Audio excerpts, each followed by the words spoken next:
ബിസ്മില്ലാഹിർ റഹ്മാനിർ റഹീം. അൽഹംദുലില്ലാഹി റബ്ബിൽ ആലമീൻ. നഹ്മദുഹു വനസ്തഈനുഹു വനുഅ്മിനു ബിഹി വനതവക്കലു അലൈഹി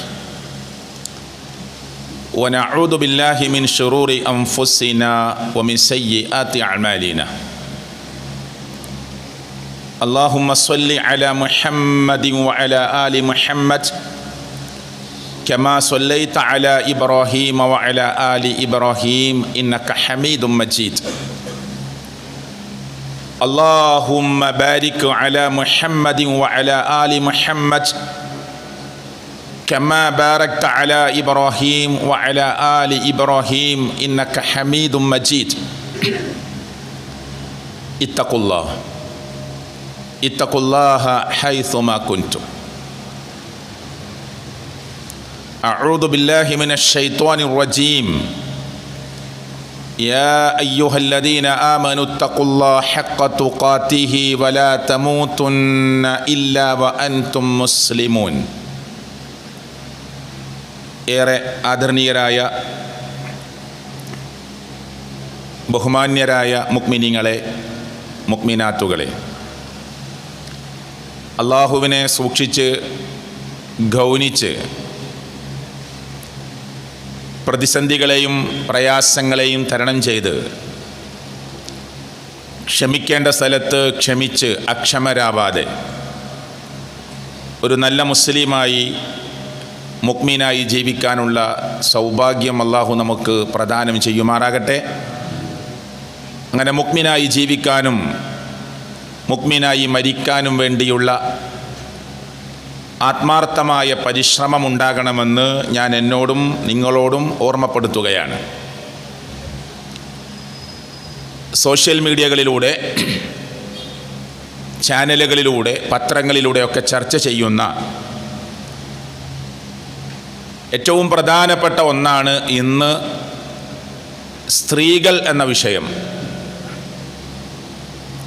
സിനിമാ രംഗത്ത്, സീരിയൽ രംഗത്ത് അഭിനയിച്ചവരും അഭിനയിക്കാൻ ആഗ്രഹിക്കുന്നവരുമൊക്കെയായ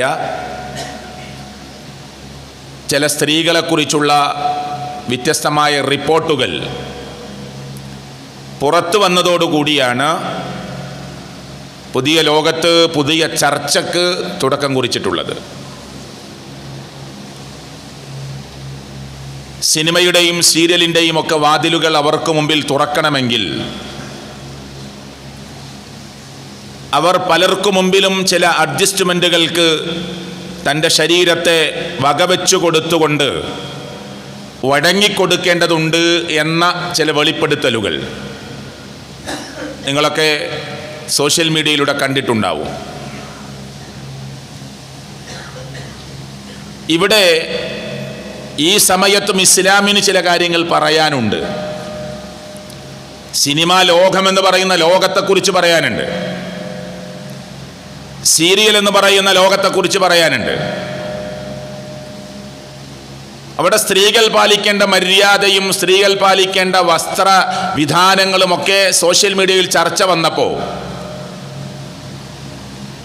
ഇസ്ലാം ഒരു സ്ത്രീയുടെ കുറിച്ചുള്ള കാഴ്ചപ്പാടുകൾ ഇങ്ങനെയാണ് പറയുന്നത് എന്ന് പറഞ്ഞുകൊണ്ട് സോഷ്യൽ മീഡിയയിൽ ആളുകൾ ചില വിഷയങ്ങളെ ഗൗരവമായി പോസ്റ്റ് ചെയ്യുമ്പോൾ അതിനു താഴെ വന്നുകൊണ്ട് ചില ആളുകൾ നടത്തുന്ന കമൻസുകൾ വായിച്ചു നോക്കാൻ പോലും പറ്റാത്ത വിധം വൃത്തികേട് നിറഞ്ഞതാണ്. നാട്ടിലൊരു തിന്മ നടക്കുമ്പോൾ തിന്മയെ എതിർക്കുമ്പോൾ, നാട്ടിലൊരു വൃത്തികേടുണ്ടാകുമ്പോൾ ആ വൃത്തികേടിനെ എതിർക്കുമ്പോൾ, എതിർക്കുന്നവരോട് ചില ആളുകൾ, ആരുടെയും പേരൊന്നും ഞാൻ പരാമർശിക്കാൻ ആഗ്രഹിക്കുന്നില്ല, സോഷ്യൽ മീഡിയയിലൂടെ വന്നിട്ട് പറയുന്നു, നിങ്ങളുടെ പ്രവാചകൻ മുഹമ്മദ് മുസ്തഫ സല്ലല്ലാഹു അലൈഹി വസല്ലം, അവരത് സല്ലല്ലാഹു അലൈഹി വസല്ലം എന്ന് പറയില്ല,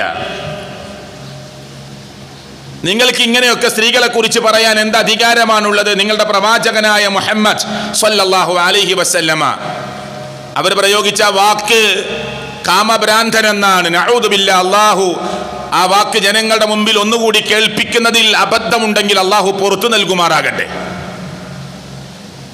അങ്ങനെയുള്ള ഒരാളുടെ മതത്തിൻ്റെ ആളുകളാണോ ഞങ്ങളുടെ നാട്ടിലെ സ്ത്രീകളെ നന്നാക്കാനും അവരോട് സദാചാര മര്യാദകൾ പഠിപ്പിക്കാനും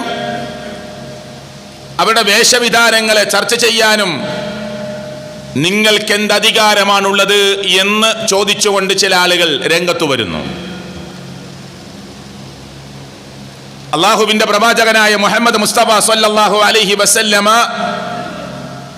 ലോകത്തോട്, സമൂഹത്തോട്, അയൽവാസികളോട്, നാടിനോട് എന്ത് ക്രൂരതയാണ് ചെയ്തത്? അവിടെ ആളുകൾ ചർച്ച ചെയ്യുന്ന വിഷയം നിങ്ങളുടെ പ്രവാചകൻ എത്ര ഭാര്യമാരാണ് എന്നതാണ്.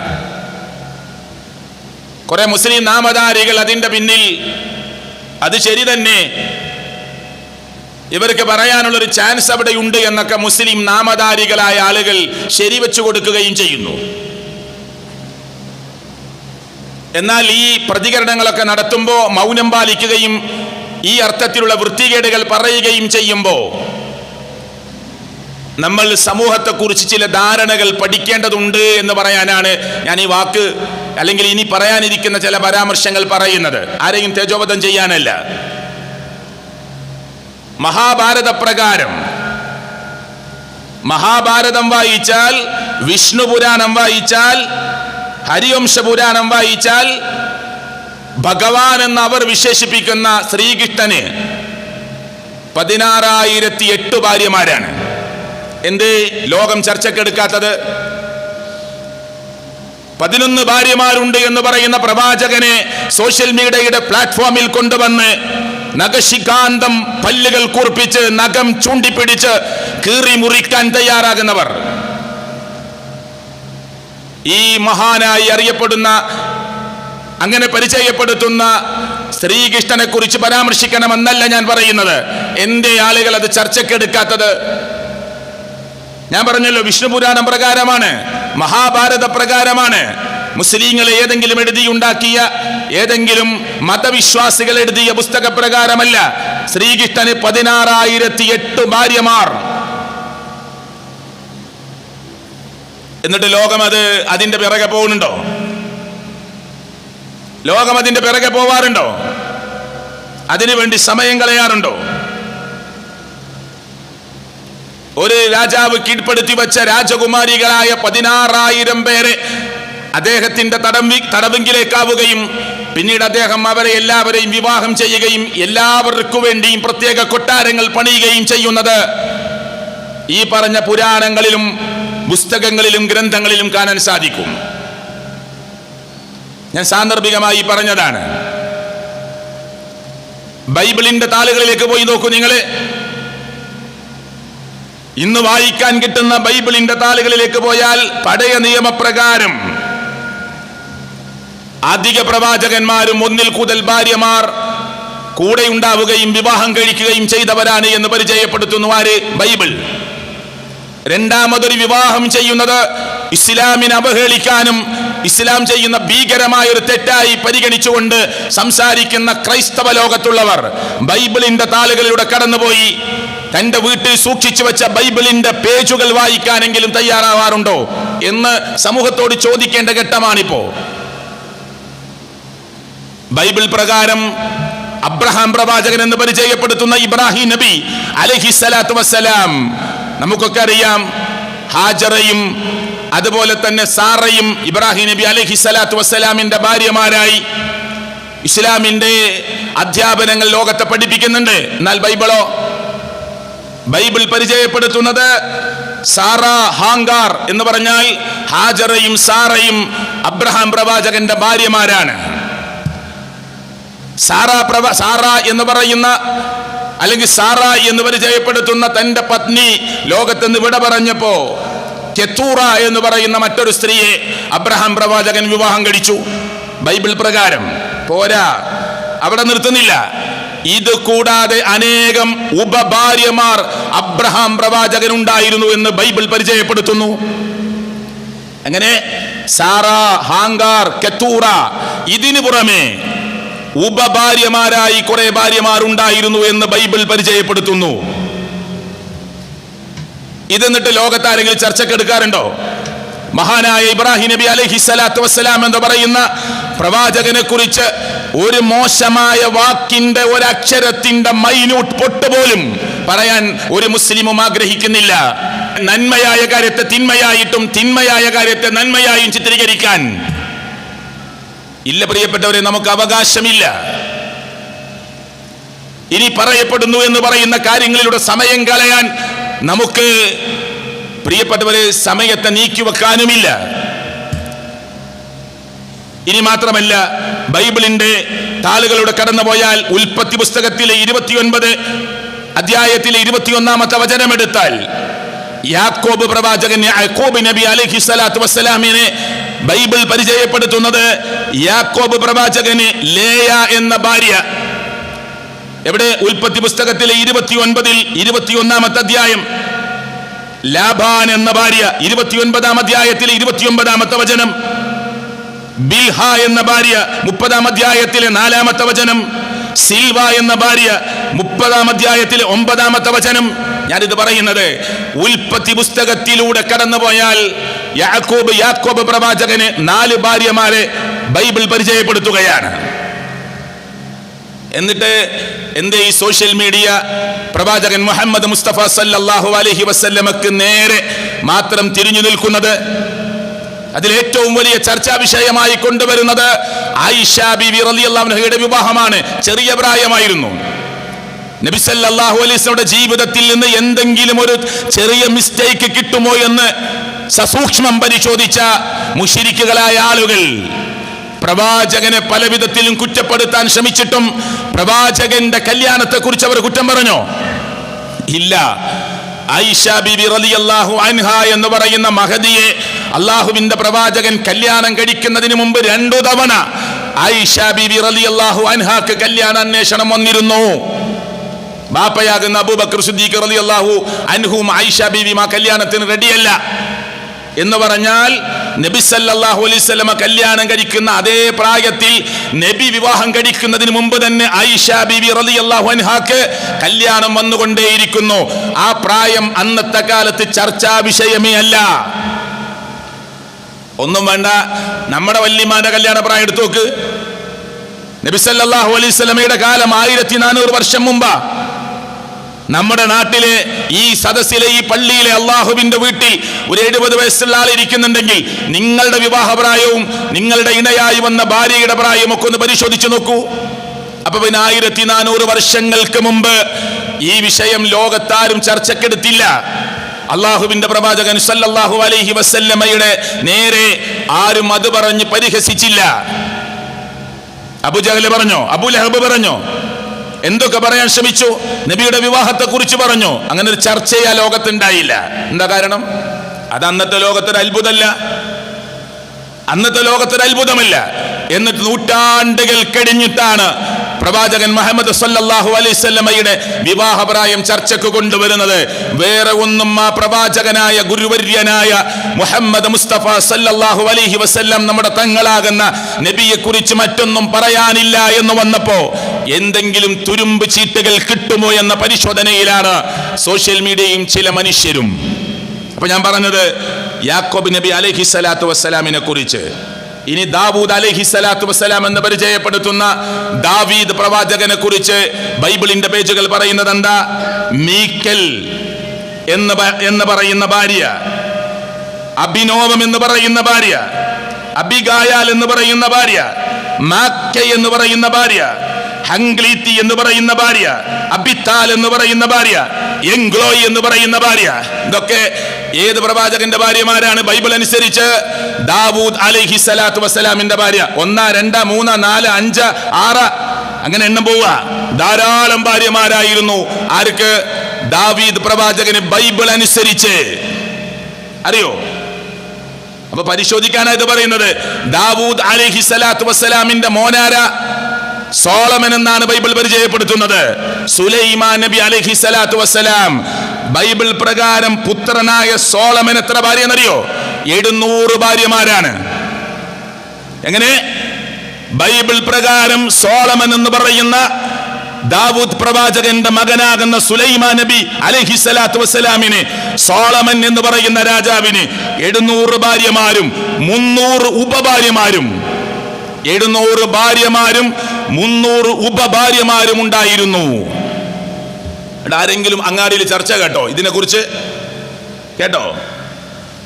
ഏതെങ്കിലും സോഷ്യൽ മീഡിയയിൽ ഏതെങ്കിലും മുസ്ലിങ്ങൾ ഇതെടുത്തിട്ട് വാർത്തയാക്കിയോ? ഇത് ചർച്ചക്ക് കൊണ്ടുവന്നോ? നിങ്ങളെ ബൈബിൾ പ്രകാരം ഇങ്ങനെയുണ്ടല്ലോ എന്ന് പറഞ്ഞ് അതിന് പ്ലാറ്റ്ഫോമിൽ സമയം ചെലവഴിച്ചോ? ഞാനിതെന്തിനാണ് പറഞ്ഞത് പ്രിയപ്പെട്ടവരെ? ഇപ്പൊ ഇവിടെ നടക്കുന്ന വിവാദം എന്താ? സിനിമാ രംഗത്തും സീരിയൽ രംഗത്തും അല്ലാത്ത രംഗത്തുമൊക്കെ സ്ത്രീകൾ ചില പീഡനങ്ങൾ അനുഭവിക്കുന്നു. പുറത്ത് പറയാൻ മടിക്കുന്ന പല രംഗങ്ങളും ഉള്ളിലൂടെ ഇരുട്ടിന്റെ മറവിലൂടെ കടന്നു പോകുന്നു. അല്ലേ? ഇത് മുസ്ലിങ്ങൾ മാത്രം എതിർക്കേണ്ട ഒന്നാണോ?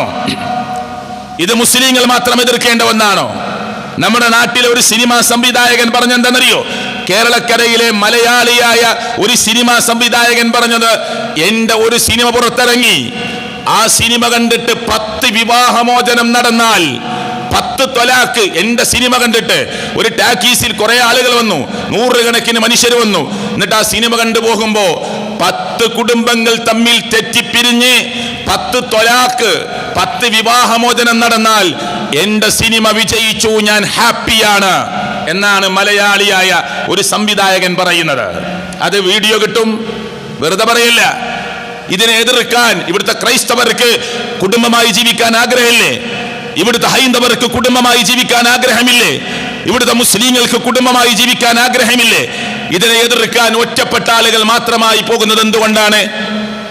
എന്റെ സിനിമ കണ്ടിട്ട്, ഒരു സിനിമ കണ്ടിട്ട് 10 ആളുകളെങ്കിലും 10 കുടുംബമെങ്കിലും ഭാര്യയും ഭർത്താവും വേർപിരിഞ്ഞ് വിവാഹമോചനം നടന്നാൽ എന്റെ സിനിമ വിജയിച്ചു, ഞാൻ ഹാപ്പിയാണ് എന്ന് സംവിധായകൻ പറയുന്നു. പേര് പറയാൻ ഞാൻ ആഗ്രഹിക്കുന്നില്ല. എന്നിട്ട് സോഷ്യൽ മീഡിയ അതൊന്നും കേട്ടിട്ടേയില്ല, അതൊന്നും അറിഞ്ഞിട്ടേയില്ല. ഈ രൂപത്തിലാണ് പ്രിയപ്പെട്ടവരെ പലരും മുന്നോട്ട് പോയിക്കൊണ്ടിരിക്കുന്നത്.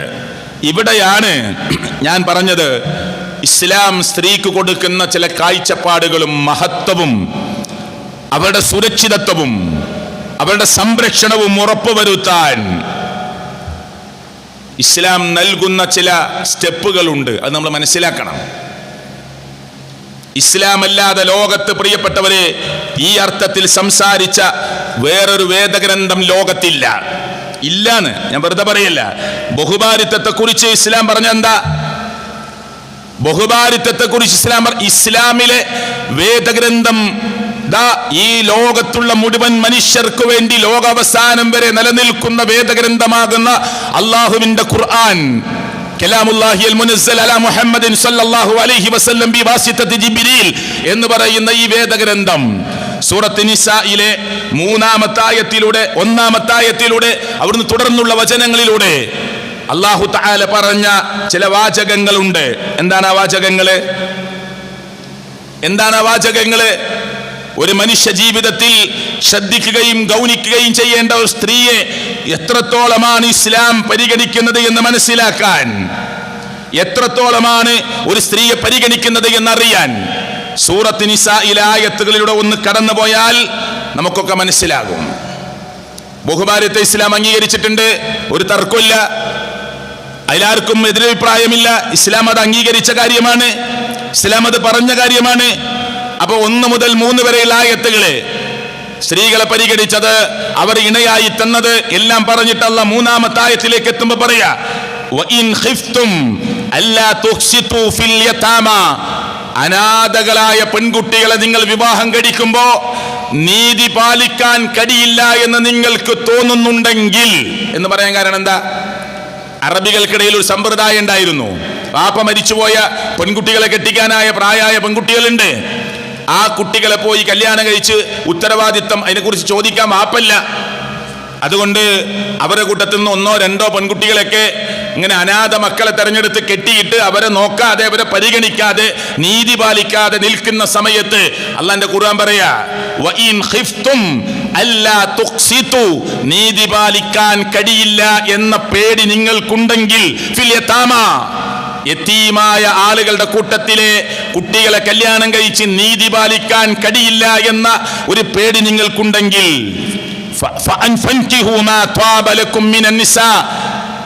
യതീമുകളല്ലാത്ത കുടുംബത്തിൽ നിന്ന് നിങ്ങൾ കല്യാണം കഴിക്കുക. മസ്ന, 2 വിവാഹം നിങ്ങൾക്ക് കഴിക്കാം. വസുലാസ, 3 വിവാഹം നിങ്ങൾക്ക് കഴിക്കാം. വറുബാ, 4 വിവാഹം നിങ്ങൾക്ക് കഴിക്കാം. എന്നിട്ടോ ഖുർആൻ പറയാ ഫഇൻ ഖിഫ്തും, നിങ്ങൾക്ക് ഭയമുണ്ടെങ്കിൽ. എന്തിന്? അല്ലാ തഅദിലു, നീതി പാലിക്കാൻ കഴിയില്ല എന്ന് നിങ്ങൾക്ക് ഭയമുണ്ടെങ്കിൽ, ഫവാഹിദ, ഒരൊറ്റ പെണ്ണെ നിങ്ങൾക്ക് പാടുള്ളൂ, ഒരു ഭാര്യയെ നിങ്ങൾക്ക് പാടുള്ളൂ. ഇങ്ങനെ പറഞ്ഞ ലോകത്തിലെ ഒരേ ഒരു ഗ്രന്ഥം അള്ളാഹുവിന്റെ ഖുർആൻ മാത്രമാണ്. നിങ്ങൾ പരിശോധിച്ചോ, ഏത് വേദപുസ്തകങ്ങളും എടുത്തോ, നീതി പാലിക്കാൻ കഴിയില്ലെങ്കിൽ നിങ്ങൾ ഒറ്റ കല്യാണമേ കഴിക്കാൻ പാടുള്ളൂ എന്ന് പറയുന്ന ലോകത്തിലെ ഒരേ ഒരു ഗ്രന്ഥം അത് അള്ളാഹുവിന്റെ ഖുർആൻ മാത്ര. അള്ളാഹിന്റെ ഖുർആൻ മാത്രം, വേറെ എവിടെയും പറഞ്ഞിട്ടില്ല. പരിശോധിച്ചോളൂ, അന്വേഷിച്ചോളൂ. ഇവിടെ പറഞ്ഞു, നിങ്ങൾ യതീമായ, ചോദിക്കാനും പറയാനും ആളില്ല എന്ന് വിചാരിക്കുന്ന ഒരു കുട്ടിയെ കെട്ടിയിട്ട് നീതി പാലിക്കാൻ കഴിയില്ല എന്നൊരു പേടിയുണ്ടെങ്കിൽ ആ റൂട്ടിൽ നിങ്ങൾ പോവരുത്. സാധാരണ കുടുംബത്തിൽ നിങ്ങൾക്ക് 2, 3, 4 പെൺകുട്ടികളെ നിങ്ങൾക്ക് കല്യാണം കഴിക്കാം. എന്നിട്ട് അവിടെ വെച്ച് നിർത്തിയോ? ഇല്ല. ഭയമുണ്ടോ? നീതി പാലിക്കാൻ കഴിയില്ല എന്ന പേടിയുണ്ടോ? ഫഇൻ ഖിഫ്തും അല്ലാ തഅദിലു ഫവാഹിദ, ഒരൊറ്റ കല്യാണമേ കഴിക്കാൻ പാടുള്ളൂ. ഇത് പറഞ്ഞ ഒരു ഗ്രന്ഥം ലോകത്തുണ്ടെങ്കിൽ അത് അള്ളാഹുവിന്റെ ഖുർആൻ മാത്രമാണെന്ന് പറയാനാണ് ഞാൻ ഈ കാര്യം ഉണർത്തിയത്. അള്ളാഹിന്റെ ഗ്രന്ഥം മാത്രമേ ഇങ്ങനെ പറഞ്ഞിട്ടുള്ളൂ എന്ന്. ലോകത്ത് വേറെ ഗ്രന്ഥം ഇങ്ങനെ പറഞ്ഞിട്ടില്ല, ഇങ്ങനെ സംസാരിച്ചിട്ടില്ല. ഇത് പരിശുദ്ധ ഖുർആനിലെ 4-ാം അധ്യായം സൂറത്ത് നിസായിലെ 3-ാമത്തെ ആയത്താണ്. എന്നാൽ ഇസ്ലാം എന്ന് പറയുന്ന മതം സ്ത്രീകളെ പരിഗണിക്കുക ചെയ്തത്, അവരെ അംഗീകരിക്കുകയാണ് ചെയ്തത്. അവർ നിങ്ങളുടെ ഒരു ഭാഗമാണ് എന്ന് പഠിപ്പിക്കുകയാണ് ചെയ്തത്. നിക്കാഹിന്റെ ഖുതുബയിലൊക്കെ കേൾക്കുന്നുണ്ടാവും, വമിൻ ആയാതിഹി അൻ ഖലഖ ലക്കും മിൻ അൻഫുസികും അസ്വാജ ലിതസ്കുനു ഇലൈഹാ വജഅല ബൈനകും മവദ്ദതൻ വറഹ്മ. എന്താണ് പറഞ്ഞതിന്റെ അർത്ഥം? നിങ്ങളാകുന്ന വർഗത്തിൽ നിന്ന് നിങ്ങൾക്ക് വേണ്ട ഒരു ഇണയെ. എന്താ അങ്ങനെ പറഞ്ഞ ഖുർആൻ? 4-ാം നൂറ്റാണ്ടിൽ, 5-ാം നൂറ്റാണ്ടിൽ, 6-ാം നൂറ്റാണ്ടിലൊക്കെ സ്ത്രീക്ക് ആത്മാവുണ്ടോ? സ്ത്രീ ഒരു മനുഷ്യനാണോ എന്ന ചർച്ച വരെ ലോകത്ത് നടന്നിട്ടുണ്ട്. സ്ത്രീ തന്റെ ലൈംഗിക ആവശ്യങ്ങൾക്കുള്ള ഒരു ഉപകരണം മാത്രമായി കാണുന്ന ലോകത്തോട്, മനുഷ്യരെ, നിങ്ങളാകുന്ന വർഗത്തിൽപ്പെട്ടവരാണ് പുരുഷനും സ്ത്രീയും, അവരിൽ നിന്ന് നിങ്ങൾക്ക് ഇണയെ സംവിധാനിച്ചു തന്നു എന്നത് ലോകരക്ഷിതാവായ അള്ളാഹുവിന്റെ ദൃഷ്ടാന്തങ്ങളിൽപ്പെട്ടതാണ് എന്ന് അള്ളാഹുവിന്റെ പ്രവാചകന്റെ നാവുകൊണ്ട് ലോകത്തിന്റെ മുമ്പാകെ പഠിപ്പിക്കുകയാണ്. അല്ലാതെ ആ സ്ത്രീയുടെ സൗന്ദര്യത്തെ, അംഗലാവണ്യങ്ങളെ സ്ക്രീനിൽ കൊണ്ടുവന്ന്, മിനി സ്ക്രീനിൽ കൊണ്ടുവന്ന്, അല്ല ബിഗ് സ്ക്രീനിൽ കൊണ്ടുവന്ന് ആ അംഗലാവണ്യങ്ങളെ പ്രദർശിപ്പിച്ച് ക്യാഷ് ഉണ്ടാക്കാനുള്ളതല്ല. പരസ്യ കമ്പനിക്ക് വേണ്ടത് പെണ്ണിനെയാണ്. സിനിമാ ലോകത്ത് ഒരു സ്ത്രീ ഇല്ലാതെ ഒരു സിനിമ ഉണ്ടാവോ? നഗ്നതകൾ പ്രദർശിപ്പിക്കാത്ത സിനിമ വിജയിക്കുമോ? എന്നിട്ട് സിനിമാ ലോകത്ത് നിന്ന് ആളുകൾ പറയാണ്, പലതിനും ഞങ്ങൾ കീഴ്പ്പെടേണ്ടി വരികയാണ്, പലതിനും ഞങ്ങൾ വശംവദരായി നിന്നുകൊടുക്കേണ്ടി വരികയാണ്, പ്രതികരിക്കാൻ പറ്റാത്ത അവസ്ഥ ഞങ്ങൾക്കുണ്ട് എന്ന് പറയുമ്പോ ഇവിടെ ഇസ്ലാം എന്ന് പറയുന്ന അള്ളാഹുവിന്റെ ഋജുവായ മതം പ്രതികരിക്കും. ഒരു സ്ത്രീയോട് സ്ത്രീക്ക് കടന്നു പോകാൻ പറ്റുന്ന ലിമിറ്റുകൾ പറഞ്ഞിട്ടുണ്ട്, അവിടെ വരെ പോകാൻ പാടുള്ളൂ. ആ സ്ത്രീക്ക് ഒരു മഹത്വമുണ്ട്, ആ സ്ത്രീക്ക് വിദ്യാഭ്യാസം നേടേണ്ടതുണ്ട്, വൈജ്ഞാനിക രംഗത്ത് കുതിക്കേണ്ടതുണ്ട്, ആരാധനാ സ്വാതന്ത്ര്യമുണ്ട്. എല്ലാം ഉപയോഗിച്ചുകൊണ്ട് സ്ത്രീയുടെ മാന്യമായ വേഷവിധാനങ്ങൾ ഉപയോഗിച്ച് മാത്രമേ പുറത്തു പോകാൻ പാടുള്ളൂ. ഈ ദുനിയാവ് തന്നെ ഒരു വിഭവമാണ്, ചരക്കാണ് എന്നുള്ള അള്ളാന്റെ റസൂല് പറഞ്ഞു. ഇങ്ങനെ കാണാം ഹദീസിൽ, അദ്ദുനിയ മതാഉൻ, ഈ ദുനിയാവ് തന്നെ വിഭവമാണ്, ചരക്കാണ്.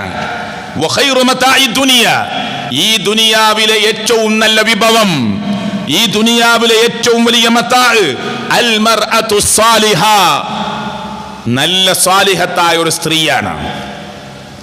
നല്ല വീടുണ്ട്, നല്ല കൊട്ടാരം പോലെയുള്ള ഭവനമുണ്ട്, ഏക്കറക്കണക്കിന് ഭൂമിയുണ്ട്, വരുമാനമുണ്ട്, ഇഷ്ടം പോലെ ബിസിനസ് ഉണ്ട്, ലാഭമുണ്ട്, പ്രോഫിറ്റ് ഉണ്ട്. പക്ഷെ വീട്ടിൽ ഒരു സ്വാലിഹത്തായ പെണ്ണല്ല നിങ്ങളുടെ ഇണയെങ്കിൽ നിങ്ങളുടെ ബിസിനസ് സാമ്രാജ്യങ്ങളും നിങ്ങളുടെ കൊട്ടാരക്കണക്കുള്ള വീടും നിങ്ങൾക്കുണ്ടായിട്ട് കാര്യമില്ല, നിങ്ങൾക്ക് സമാധാനം ഉണ്ടാവുകയില്ല. അതുകൊണ്ടാണ് ഖുർആൻ പ്രയോഗിച്ചത് ലിതസ്കുനു ഇലൈഹാ, പുരുഷന്മാരെ, നിങ്ങളുടെ ഭാര്യമാരിൽ നിങ്ങൾക്ക് സമാധാനം കിട്ടാനാണ് വിവാഹം.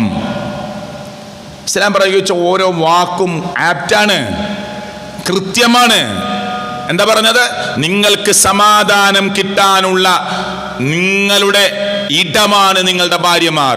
കച്ചവടത്തിലേക്ക് പോയി, ബിസിനസ്സിലേക്ക് പോയി, ഷോപ്പിലേക്ക് പോയി, കൂലിപ്പണിക്ക് പോയി, ഒരാഴ്ചക്ക് ജോലിക്ക് പോയി, ഒരു മാസത്തെ ജോലിക്ക് പോയി, തിരിച്ചു വരുമ്പോ ഉമ്മറപ്പടിയിൽ പുഞ്ചിരി തൂകുന്ന മുഖവുമായി നിങ്ങളെ സ്നേഹത്തോടെ സാന്ത്വനത്തോടുകൂടി കാത്തിരിക്കാനും നിങ്ങളെ ചേർത്ത് പിടിക്കാനും തയ്യാറായി നിൽക്കുന്ന, വിഷമങ്ങളെ തുടച്ചു നീക്കി, നിങ്ങളുടെ കണ്ണീരുകളെ തുടച്ചു നീക്കി, അസമാധാനത്തിൽ കടന്നു വരുന്ന ഭർത്താവിന്റെ നെഞ്ചിടത്തിലും തലയിലും തടവിക്കൊടുത്ത് സമാധാനത്തിന്റെ വാക്കുകൾ പറയാൻ, സമാധാനത്തിന്റെ വർത്തമാനങ്ങൾ പറയാൻ, സമാധാനത്തിന്റെ തലോടലുകൾ കൊടുക്കാൻ, ലിതസ്കുനു ഇലൈഹാ, നിങ്ങളിലേക്ക് സമാധാനം തരേണ്ട ആളുകളാണവർ എന്ന് അല്ലാഹുവിന്റെ ഗ്രന്ഥം പറയാണ്. ഇങ്ങനെ മഹത്വവൽക്കരിച്ച് സ്ത്രീകളെ കുറിച്ച് പറഞ്ഞു. ദുനിയാവ് തന്നെ വിഭവമാണെങ്കിൽ ആ വിഭവങ്ങളിൽ ഏറ്റവും സുന്ദരമായ വിഭവം അത് സ്വാലിഹത്തായ സ്ത്രീയാണ് എന്ന് അള്ളാഹുവിന്റെ പ്രവാചകൻ മുഹമ്മദ് മുസ്തഫ സല്ലല്ലാഹു അലൈഹി വസല്ലം. യാ അയ്യുഹന്നാസ്, ഓ മനുഷ്യരെ, യാ അയ്യുഹന്നാസ് തഖൂ റബ്ബക്കും, നിങ്ങൾ നിങ്ങളുടെ റബ്ബിനെ സൂക്ഷിക്കണേ. അല്ലദീ ഖലഖക്കും മിൻ നഫ്സിൻ വാഹിദ, നിങ്ങൾ ഒരൊറ്റ നഫ്സിൽ നിന്നാണ് അള്ളാഹു സൃഷ്ടിച്ചിട്ടുള്ളത്. വഖലഖ മിൻഹാ സൗജഹാ വബസ്സ മിൻഹുമാ റിജാലൻ കസീറൻ വനിസാഅ, ധാരാളം പുരുഷന്മാരെയും ധാരാളം സ്ത്രീകളെയും അങ്ങനെ നിങ്ങളുടെ ഇണകളിലൂടെ ഉണ്ടാക്കിയതാ. ലോകത്തുള്ള മുഴുവൻ മനുഷ്യരും മനസ്സിലാക്കുക, ഒരൊറ്റ ഒന്നിൽ നിന്ന് വന്നവരാണ് നമ്മൾ. നമ്മുടെ ഉപ്പ ആദമാണ് അലൈഹിസ്സലാത്തു വസ്സലാം, നമ്മുടെ ഉമ്മ ഹവ്വാ ബീവിയാണ്. ഇതിൽ നിന്ന് വന്നവരാണ് ഇവിടുത്തെ ക്രൈസ്തവർ, ഇവിടുത്തെ മുസ്ലിങ്ങൾ, ഇവിടുത്തെ ഹൈന്ദവർ, ഇവിടെ മതമില്ലെന്ന് പറയുന്നവർ. പടച്ചവന്റെ വെള്ളം കുടിച്ച്, അവൻ തന്ന ഓക്സിജൻ ശ്വസിച്ച്, അവൻ തന്ന അനുഗ്രഹങ്ങൾ മതിവരുവോളം ആസ്വദിച്ച് ലോകത്തിന്റെ റബ്ബിനെ കുറിച്ച് കുറ്റം പറയുന്നവർ, ആക്ഷേപിക്കുന്നവർ, ദൈവമേ ഇല്ല എന്ന് പറയുന്നവർ, നിരീശ്വരത്വത്തിന്റെ മായാലോകത്ത് ജീവിക്കുന്നവർ, ആ റബ്ബ് പറയാ, ഒരൊറ്റ മനുഷ്യരിൽ നിന്ന് കൊണ്ടുവന്നതാണ് നിങ്ങളെ. അത് മനസ്സിലാക്കാൻ മനുഷ്യലോകത്തിന് കഴിയണമെന്നതാണ് റസൂൽ കരീം സല്ലല്ലാഹു അലൈഹി വസല്ലമ പരിശുദ്ധ ഖുർആനിലെ ആയത്തോതിക്കൊണ്ട് പറയുന്നത്. അപ്പോൾ സ്ത്രീകൾക്ക് അല്ലാഹു തആല, അള്ളാഹുവിൻ്റെ മതം, പ്രവാചകൻ മുഹമ്മദ് മുസ്തഫ സല്ലല്ലാഹു അലൈഹി വസല്ലമ നന്നായിട്ടുള്ള പരിഗണനയാണ് നൽകിയത്. നീ സ്വത്തവകാശം എടുത്തോക്ക്, പലരും ഇസ്ലാമിനെ കുറ്റം പറയും. പുരുഷന് 10 സെന്റ് കിട്ടുമ്പോൾ സ്ത്രീക്ക് 5 സെന്റേ കിട്ടുള്ളൂ. പുരുഷന് 1 ഏക്കർ കിട്ടുമ്പോൾ ബാപ്പാന്റെ സ്വത്ത്, അനന്തര സ്വത്ത് 50 സെന്റേ കിട്ടുള്ളൂ. അനീതിയല്ലേ? എന്നാൽ ഈ 50% പരിഗണിച്ചു കൊടുക്കുന്ന വേറെ ഏത് മത പ്രമാണത്തിലുള്ളത്? അത് പഠിക്കണ്ടേ? പുരുഷന് 10 സെന്റ് കൊടുക്കുമ്പോൾ 5 സെന്റ് പെണ്ണിനുള്ളതാണ്, നിർബന്ധമായി കൊടുക്കേണ്ടതാണെന്ന് പഠിപ്പിക്കുന്ന വേറെ ഏത് പ്രത്യയശാസ്ത്രങ്ങളാ ലോകത്തുള്ളത്? അവര് തീരുമാനിക്കുന്ന നിയമല്ലാതെ ഇത് പ്രമാണാണ്. ഇത് കിട്ടിയിട്ടില്ലെങ്കിൽ ചോദിച്ചു വാങ്ങാം, കോടതിയിൽ പോകാം. ഇസ്ലാമിക കോടതി ഉണ്ടെങ്കിൽ കൊടുക്കാതിരുന്നാൽ കടുത്ത ശിക്ഷയും നടപടികളും ഉണ്ടാകുന്ന വിധിയായി നടപ്പിലാക്കാൻ പറ്റുന്ന ഇസ്ലാമിന്റെ നസ്സാണ്. ഭർത്താവ് ഒരുപക്ഷെ മരണപ്പെട്ടു, ഭർത്താവും അവളും തമ്മിൽ ഒരുമിച്ച് പോകാതെ അവൾ ഭർത്താവുമായി പിരിഞ്ഞു. തിരിച്ചു വരാനുള്ളത് വാപ്പയില്ലാത്ത, ഉമ്മയില്ലാത്ത തൻ്റെ 2 സഹോദരങ്ങൾ താമസിക്കുന്ന വീട്ടിലേക്കാണ്. അവൾക്ക് കൊടുക്കേണ്ടതൊക്കെ കൊടുത്തിട്ടുണ്ട്, അവളെ കെട്ടിച്ചു വിട്ടിട്ടുണ്ട് എന്ന് പറഞ്ഞ് അവോയ്ഡ് ചെയ്യാൻ പാടില്ല. അവരെ ഒരു ബാപ്പക്ക് തുല്യനായി നിന്നുകൊണ്ട് നോക്കേണ്ടവനാണ് അവളുടെ സഹോദരൻ. ഇങ്ങനെ ഒരു പദവി ലോകത്ത് വേറെ ഏത് പ്രത്യയശാസ്ത്രങ്ങളാണ് നൽകിയത്? ഉമ്മ എന്ന് പറയുന്ന സ്ത്രീയെ ഇസ്ലാം പരിഗണിക്കാൻ പറഞ്ഞതുപോലെ പരിഗണിക്കുന്ന വേറെ ഏത് പ്രത്യയശാസ്ത്രങ്ങളാണുള്ളത്? കേരളത്തിൽ എത്ര സ്ഥലത്ത് വൃദ്ധസദനങ്ങളുണ്ട്? അതിൽ എത്ര ശതമാനം മുസ്ലിം പേരിട്ട ആളുകൾ ഉണ്ടാകും? അപൂർവത്തിൽ അപൂർവമാണ്. എന്തുകൊണ്ടാണത്? മദ്രസ മുതൽ പഠിപ്പിക്കുകയാണ്, ഉമ്മക്കുള്ള സ്ഥാനം പഠിപ്പിക്കുക, മാതാപിതാക്കൾക്കുള്ള സ്ഥാനം പഠിപ്പിക്കുകയാണ്. പ്രത്യേകിച്ച് ഉമ്മ എന്ന് പറയുന്ന പദവി അത് അലങ്കൃതമായ ഒരു പദവിയാണ്, മനോഹരമായ ഒരു പദവിയാണ്. ആർക്കും മുറിച്ചു മാറ്റാൻ പറ്റാത്ത വിധത്തിൽ ഈ വയറിന്റെ അടിഭാഗത്ത് കാണുന്ന പൊക്കിൽ കുടി എന്ന് പറയുന്നത് അല്ലേ, ഉമ്മയുടെ ഗർഭപാത്രത്തിൽ കിടക്കുന്ന സമയത്ത് 9 മാസക്കാലം ആ ഗർഭപാത്രത്തിന്റെ ഉള്ളിൽ കിടന്നപ്പോ ഉമ്മ കഴിച്ച ഭക്ഷണത്തിന്റെ വിറ്റാമിനുകൾ നമ്മളിലേക്ക് തരാൻ കേബിൾ വയറിട്ട്, ഉമ്മയുടെ വയറും നമ്മുടെ വയറും തമ്മിൽ ബന്ധിപ്പിച്ച കേബിൾ വയറിട്ട് ബന്ധിപ്പിച്ചതിന്റെ മുദ്രയാണത്. മുറിച്ചു മാറ്റാൻ ആർക്കും കഴിയില്ല. പ്രസവിച്ചു വരുമ്പോൾ അതിൻ്റെ ഒരു അടയാളയുടെ ബാക്കിയുണ്ട്, മുറിച്ചിട്ടാ കൊണ്ടുവരിക. പിന്നെ പൊക്കിൽ കൊടിയുടെ ബാക്കി ഇങ്ങനെ മെല്ലാണ് ഉണങ്ങിപ്പോവല. ഇത് റബ്ബ് ഉമ്മ കഴിക്കുന്ന ഭക്ഷണത്തിൻ്റെ വിറ്റാമിൻ ഉമ്മാൻ്റെ ഗർഭപാത്രത്തിൽ കിടക്കുന്ന കുട്ടിക്ക് കൊടുക്കാൻ പടച്ചവനിട്ട കേബിൾ വയറിട്ട സ്ഥലമാണത്. അത് നിങ്ങൾക്ക് എടുത്തു മാറ്റാൻ കഴിയില്ല എന്നാണ് ശാസ്ത്രം പറയണത്. അത് മുറിച്ചു മാറ്റാൻ കഴിയില്ല എന്ന്. അതിൻ്റെ അടയാളങ്ങൾ ഉള്ളിലേക്ക് പതിഞ്ഞു കിടക്കുക. ഈ ഒരു ഉമ്മക്ക് മനോഹരമായ സ്ഥാനം നൽകാനാണ് അള്ളാഹുവിൻ്റെ മതം പറഞ്ഞിട്ടില്ലേ? ആരാധനാ സ്വാതന്ത്ര്യം സ്ത്രീക്ക് വകവെച്ചു കൊടുത്തു. പള്ളിയിലേക്ക് വരാം, ഇസ്ലാമിൻ്റെ മര്യാദ പാലിച്ച് സ്ത്രീകൾക്ക് പള്ളിയിലേക്ക് വരാം. തടയുന്നവരുണ്ട്, അവർ ദീനിനെ പഠിക്കാത്തവരാണ്. അള്ളാഹുവിൻ്റെ പ്രവാചകൻ സല്ലല്ലാഹു അലൈഹി വസല്ലം തടഞ്ഞിട്ടില്ല. 1, 2, 10, 50, 80, 100 കണക്കിന് ഹദീസുകളാണ് സ്ത്രീകൾക്ക് പള്ളിയിലേക്ക് വരാമെന്നതിന്. ഞാൻ അങ്ങോട്ട് ഇപ്പോൾ പോകുന്നില്ല. ലാ തംനഉ ഇമാ അല്ലാഹി മസാജിദ് അല്ലാഹ്. അള്ളാഹുവിൻ്റെ അടിയാത്തുകളെ തൊട്ട്, പള്ളിയെ തൊട്ട് അള്ളാഹുവിൻ്റെ അടിയാത്തുകളെ തടയരുത് എന്ന് അള്ളാഹുവിൻ്റെ പ്രവാചകന്റെ വാക്കാണ്. തടയാൻ പാടില്ല. ഫിത്നകളുടെ ലോകമെന്നാൽ അവർ വീട്ടിൽ ഒതുങ്ങി നിൽക്കേണ്ടവരാണ്. അപ്പോൾ പള്ളിക്ക് മാത്രമല്ല, എവിടേക്കും പോകാതെ അവർ വീട്ടിൽ ഒതുങ്ങി നിൽക്കണം. അങ്ങനെ ഒരു പരീക്ഷണ ഘട്ടം വന്നാൽ, പരീക്ഷയിൽ പോണില്ലേ, കാറിൽ പോണില്ലേ, ബസ്സിൽ പോണില്ലേ, പഠിക്കാൻ പോണില്ലേ, ട്യൂഷൻ സെന്ററിലേക്ക് അയക്കുന്നില്ലേ, കോളേജിലേക്ക് പോകുന്നില്ലേ, ഹോസ്റ്റലിൽ നിൽക്കണില്ലേ? ഉണ്ട്. സിനിമക്കും ഗാനമേളക്കും വരെ പോകാൻ പാടില്ലെങ്കിലും പോകുന്നുണ്ട്. പള്ളിക്ക് മാത്രം ഭർത്താവിൻ്റെ കൂടെ, ഉമ്മാൻ്റെ കൂടെ, വാപ്പാൻ്റെ കൂടെ, സഹോദരൻ്റെ കൂടെ വന്നാൽ അവിടെ മാത്രം ഫിത്ന. ലോകത്തെവിടെ ഇല്ലാത്തൊരു ഫിത്ന പള്ളിയിൽ മാത്രം. റോഡിൽ നടക്കുന്ന റാലി കാണാൻ വീട്ടിലിട്ട മാക്സി ഇട്ട് ആ തട്ടിട്ടിട്ട് റോഡ് സൈഡിൽ വന്ന് നിൽക്കും. അതിനൊന്നും ആരും തടുക്കാനില്ല, ആരും പറയാനില്ല.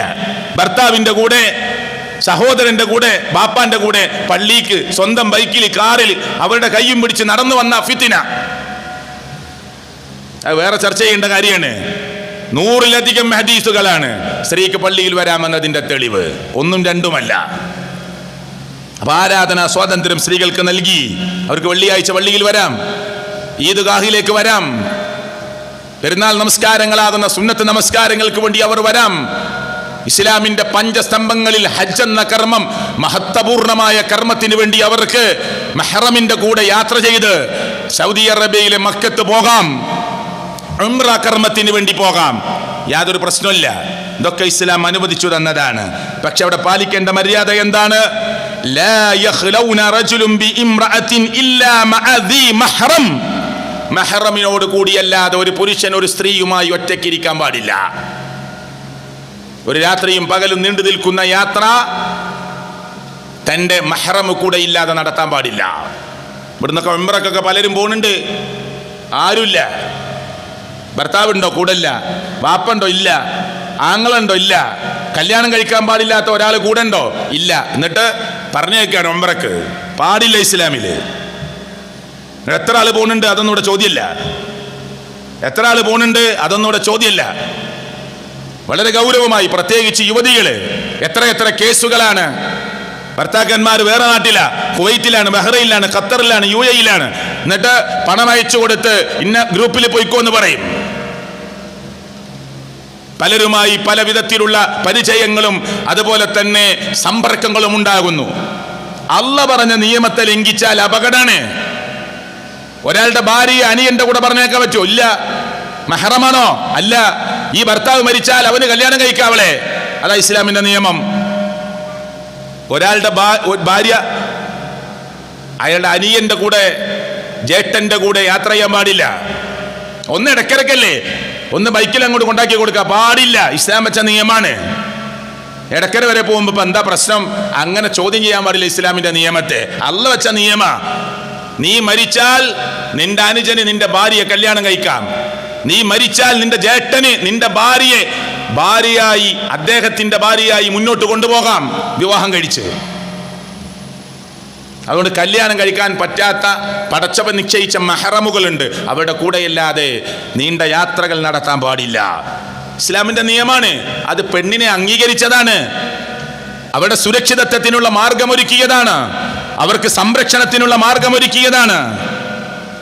അവർ പള്ളിയിൽ വരുമ്പോൾ തന്നെ പ്രവാചകൻ പറഞ്ഞു, എന്താ പറഞ്ഞത്? ഒരു വയലിന്റെ സദസ്സിൽ വരുമ്പോ, പള്ളിയിൽ വരുമ്പോ സ്ത്രീകളുടെ ഇരിപ്പിടം എവിടെയാകണം?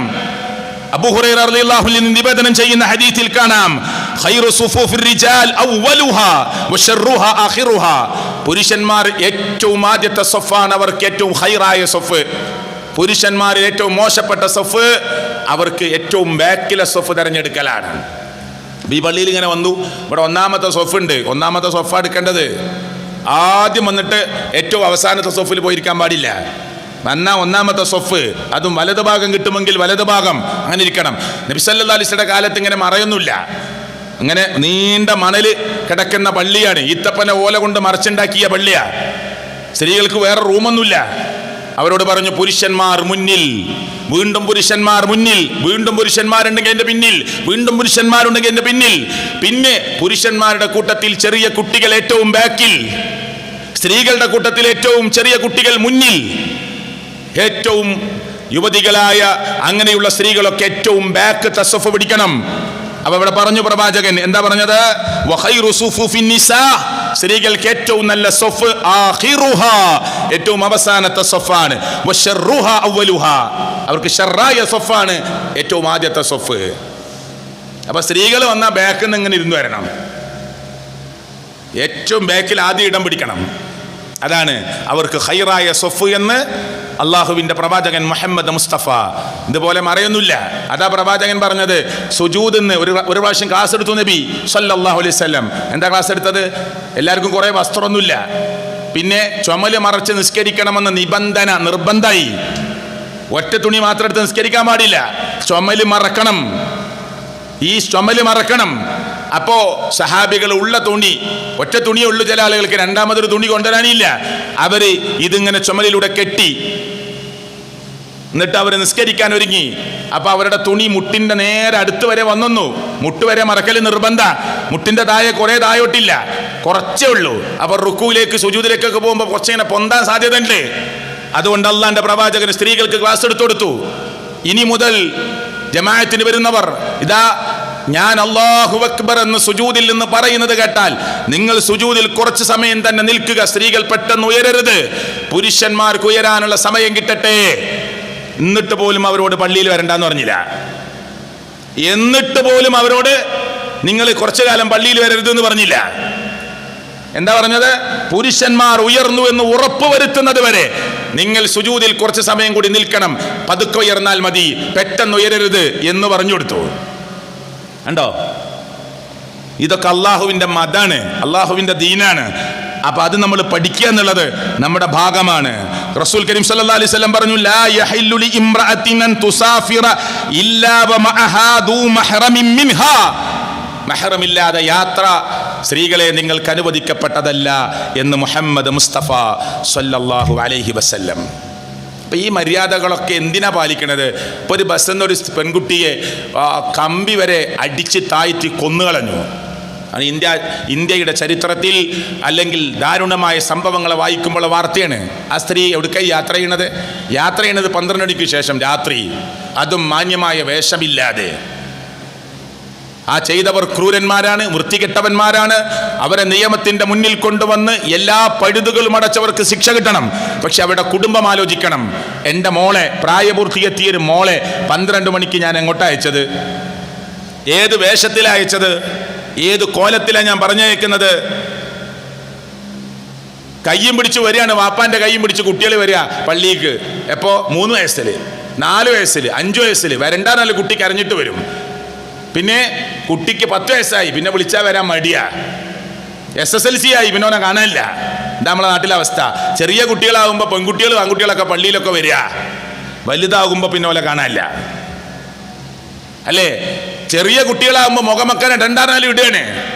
പിന്നെ +2 എത്തി, ഇടാൻ മടിയായി. ഡിഗ്രി എത്തി, പിന്നെ വല്ല ഷാളായി. പാപ്പ മിണ്ടണില്ല, ഉമ്മ മിണ്ടണില്ല. എന്നിട്ട് ഏതൊക്കെയോ ആളുകളുമായി അഫയറായി. അവസാനം ഈ ചെക്കനെ കുറിച്ച് അന്വേഷിക്കുമ്പോ അവൻ വൃത്തികെട്ടവനാണ്, കഞ്ചാവിന് അടിമപ്പെട്ടവനാണ്, മയക്കുമരുന്നിന് അടിമപ്പെട്ടവനാണ്. അപ്പോ കൗൺസിലിംഗ് തേടി നടക്കുക. അതുവരെ മിണ്ടൂല, ഈ വേഷം പാടില്ല എന്ന് വാപ്പ നിർബന്ധിക്കൂല, ഉമ്മ പറയില്ല. എന്നിട്ട് പിടുത്തം വിട്ടെന്ന് കാണുമ്പോ കൗൺസിലിംഗ് തേടി ഓടുകയാണ്. ഇതൊക്കെ ഇസ്ലാമിന്റെ കുറവാണ്. അള്ളാഹുവിന്റെ ദീന് പഠിപ്പിക്കുന്ന സ്ഥലത്ത് നമുക്ക് പറ്റുന്ന പിടവുകളാണ്. എത്ര ശ്രദ്ധിച്ചാലും നമ്മുടെ മക്കൾ, ആൺകുട്ടികളും പെൺകുട്ടികളും ഒക്കെ ഷെറിൽ ചാടാനും വീടാനുമുള്ള സാധ്യതയുണ്ട്. അള്ളാഹു നമ്മെ എല്ലാവരെയും കാത്തുരക്ഷിക്കുമാറാകട്ടെ. അപ്പൊ പെൺകുട്ടികൾ പടച്ചോൻ തന്നൊരു ഭാഗ്യാണ്. റസൂൽ കരീം സല്ലല്ലാഹു അലൈഹി വസല്ലം പറഞ്ഞൊരു ഹദീസിൽ ഇങ്ങനെ കാണാം.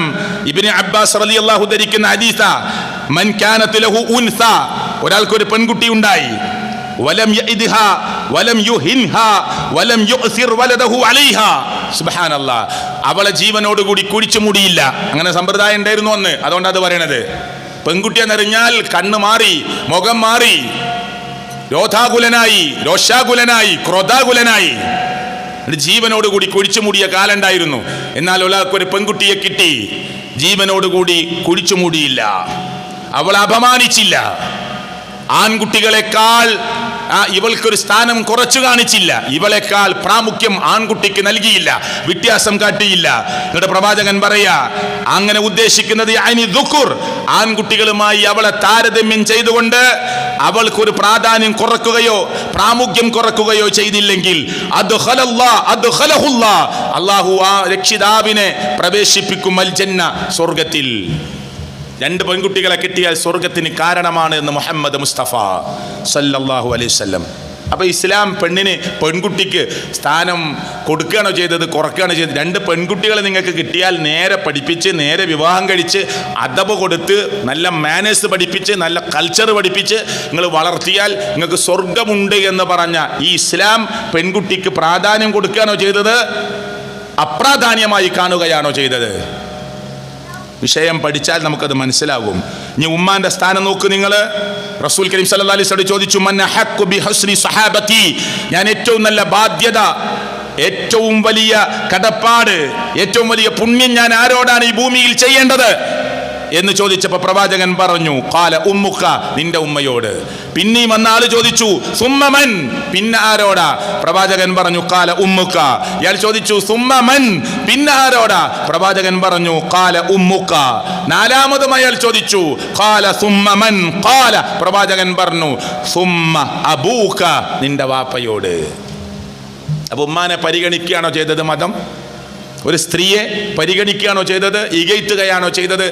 4 വട്ടം ചോദിച്ചപ്പോഴും 3 വട്ടം ഉമ്മ ഉമ്മ ഉമ്മ എന്ന പദം കൊണ്ട് ആവർത്തിച്ച് ഉമ്മയുടെ സ്ഥാനം ചോദ്യകർത്താവിൻ്റെ ഹൃദയത്തിൽ ഊട്ടി ഉറപ്പിച്ച പ്രവാചകൻ മുഹമ്മദ് മുസ്തഫ സല്ലല്ലാഹു അലൈഹി വസല്ലം. അത്ര ബാധ്യത ഉമ്മ ചെയ്തിട്ടുണ്ട് നമ്മളോട്.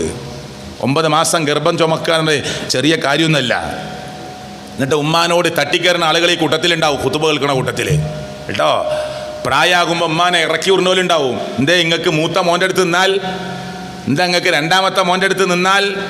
ഉമ്മാനെ നമ്മളടുത്ത് കിട്ടിയാൽ കിട്ടിയത് ഒരു നിധിയാണെന്ന് വിചാരിച്ച് പ്രിയപ്പെട്ടവരെ ചേർത്ത് പിടിച്ചോളൂ, ചേർത്ത് പിടിച്ചോളൂ. നിങ്ങളെ സ്വർഗമാണത്, തട്ടിക്കളിക്കാനുള്ളതല്ല, തട്ടിക്കളിക്കാനുള്ളതല്ല. അങ്ങനെ ആരെങ്കിലും തട്ടിക്കളിച്ചിട്ടുണ്ടെങ്കിൽ ഈ ജുമുഅ കഴിഞ്ഞിട്ട് ഉമ്മ ജീവിച്ചിരിക്കുന്നുണ്ടെങ്കിൽ ഉമ്മൻ്റെ അടുത്ത് പോയിട്ട് കെട്ടിപ്പിടിച്ച് മാപ്പ് പറഞ്ഞ് പരലോകത്തിലേക്ക് ബാക്കിയാകാതെ ഉമ്മയോട് മാപ്പ് ചോദിച്ച് ലോകത്തിൻ്റെ റബ്ബിൻ്റെ മുന്നിലേക്ക് കരങ്ങൾ ഉയർത്തി പൊട്ടിക്കരഞ്ഞ് മാപ്പ് ചോദിച്ചില്ലെങ്കിൽ ബാക്കി കിടക്കോടെ പരലോകത്ത്. ഉമ്മാരാന്ന് മനസ്സിലായിട്ടില്ല.